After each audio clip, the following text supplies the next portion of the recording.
So, Will, the Arch of Titus has a very long history among medieval Christians. Right. And the reason it's preserved is because of the religious meaning of the arch, not because many other artifacts are not preserved. Right. So it's clearly because it belonged to a religious tradition that Christians found important that this thing survives at all. Yeah. So could you tell us some about that?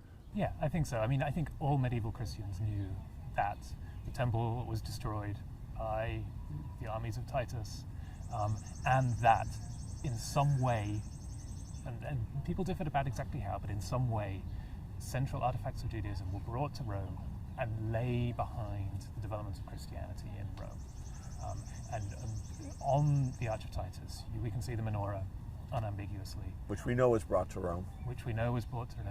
And medieval Christians also thought that on the Arch of Titus was depicted the Ark of the Covenant. What medieval Christians, all medieval Christians, most medieval Christians knew, the ones we know about. The ones we know about. All learned medieval Christians knew was that the temple in Jerusalem was destroyed by the armies of Titus after the Jewish revolt at the end of Nero's reign. And they also had a pretty good idea that with the spoils that came back from Jerusalem were central artifacts of Judaism that then could be seen as being kind of laying the basis or kind of lying behind the flourishing and the triumph of Christianity in the medieval period. And the reason that the Arch of Titus was preserved, or one reason that the Arch of Titus was preserved, was because on the arch were depicted, first of all, the Roman soldiers bringing the Menorah, and second, bringing a thing that medieval Christians at least interpreted as the Ark of the Covenant. Okay, and so this was documentation of this triumph of Roman armies over Judaism, which then became the triumph of Christianity over Judaism. Which is much the reason they kept Jews around as well. Right.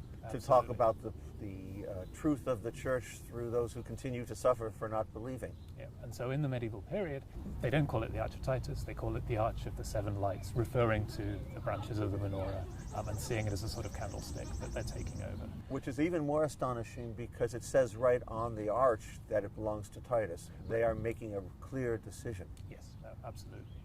And then in the 15th and 16th century, with the Renaissance movement, it moves back to being the Arch of Titus because they want to show that it's a classical object and they can identify it as such. But there is this long tradition of preserving it and interpreting it in terms of Christian triumph.